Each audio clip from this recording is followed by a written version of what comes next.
Oh, fudge. That was a mistake. Hey there. So I was requested to make a tutorial on how to make guitar covers. So I'm making this video to explain my process.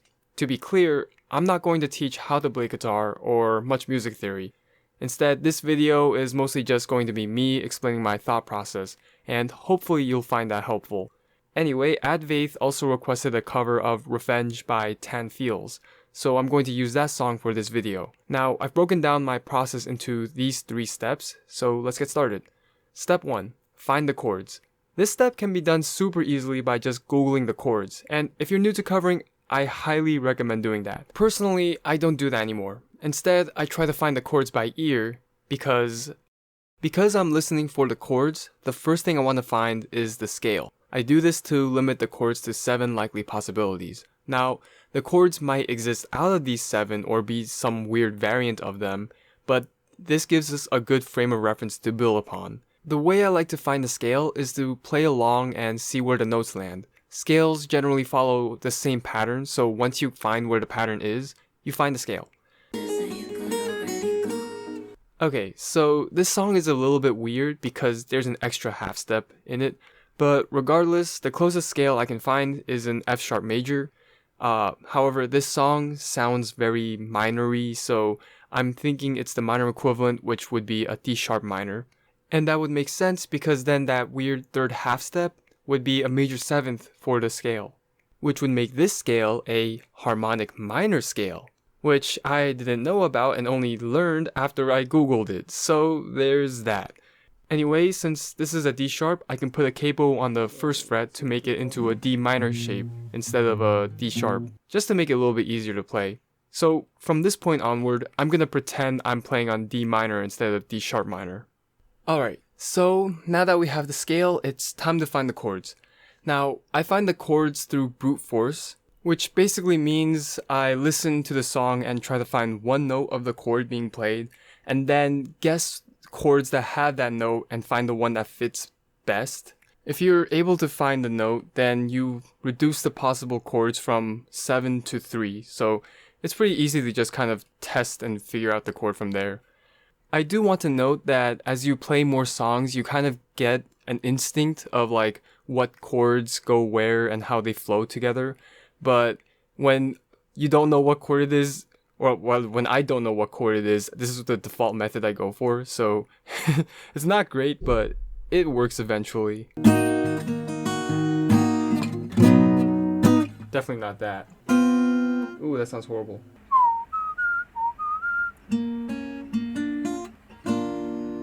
Alright, so after some fiddling, this is the initial chord progression I came up with.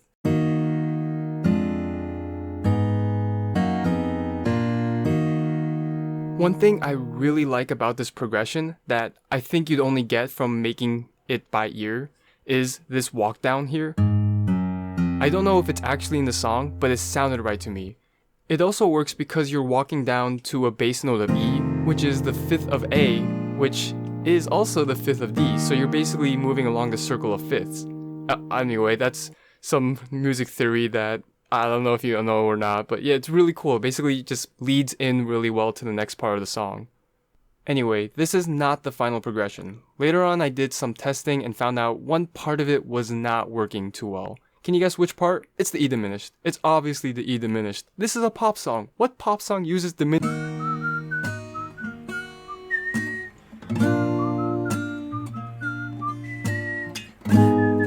Wait, is it actually just an A major? Oh my god, was I overthinking this? Now that we have the chords, it's time to move on to the next step. Step 2, improvise. I feel like this is the part where I'm gonna lose a lot of you, but most of the cover I just make by playing the song while knowing the chords, and improvising it together. So yeah, most of the cover is just kind of made on the spot. It's more or less a skill, or I guess instinct I developed over years of playing, and I don't know how to teach this, but I'll try to give an example of how to come up with something similar. Okay, so here I've tabbed out tablatrized. I've made tabs of the melody and the chords. First we want to play them together, so let's merge them. Done, super easy. However, now we want to make this playable. We see in the beginning of the song, the melody hits a note that is really far from the chord. This is the lowest we can play this note, so we have to move the chord up to that note. Luckily, we can play the D minor chord on the 5th fret, so we can shift the chord there. This problem also happens in the next bar with the A major, so we can shift that chord up too. The rest of the song is fine, so let's just leave it. Here's how it sounds.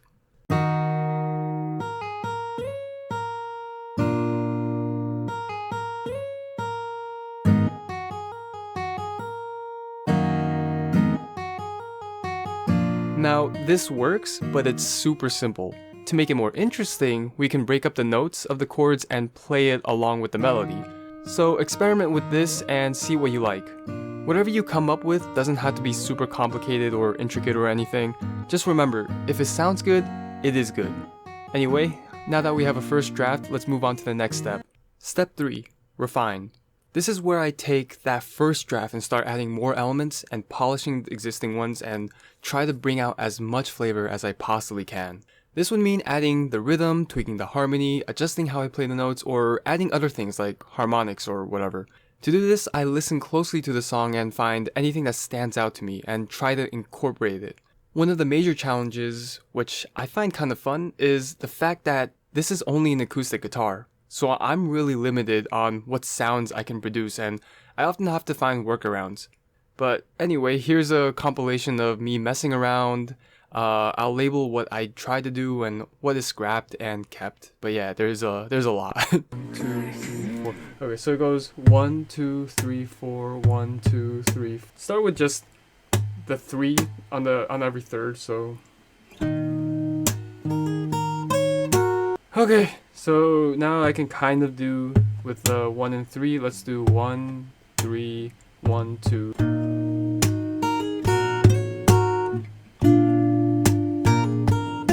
Ah, fudge. It's kind of there. Da, da, da, 1, 2, 3, 1. See how it's every 2 beats there's a triplet. 1, 2, 3, 1.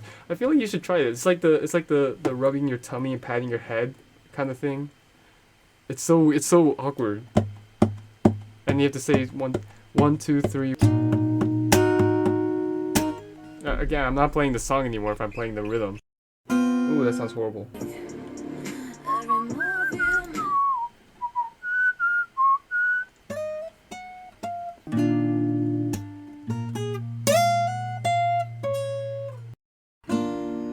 Oh, there's a harmony part in this one. I really don't want to do a harmony for that. To do a harmony 2-step, you have to be like, or, and this is the really dumb way to do it, you double tap it. Definitely not that.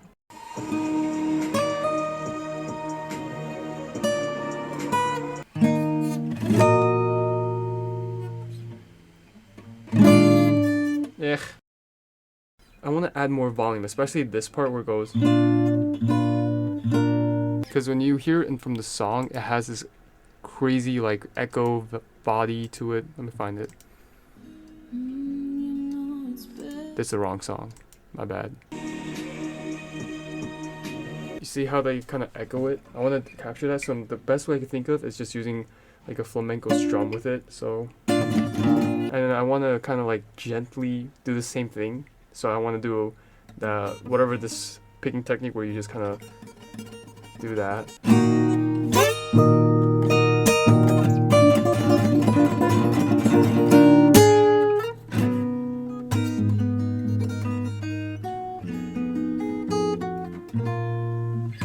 Once all of that is done, I put it all together and finalize the overall composition. The song is structured like this, with 2 verses, 2 choruses, then the instrumental, repeat, and 1 final chorus. Now I feel like this first part is a bit redundant on the guitar just because I can't play the lyrics. So I'm going to cut that first part in half and try to get to that instrumental as quickly as possible. This also works well because people lose attention really quickly, so I want that first 30 seconds to be as interesting as possible.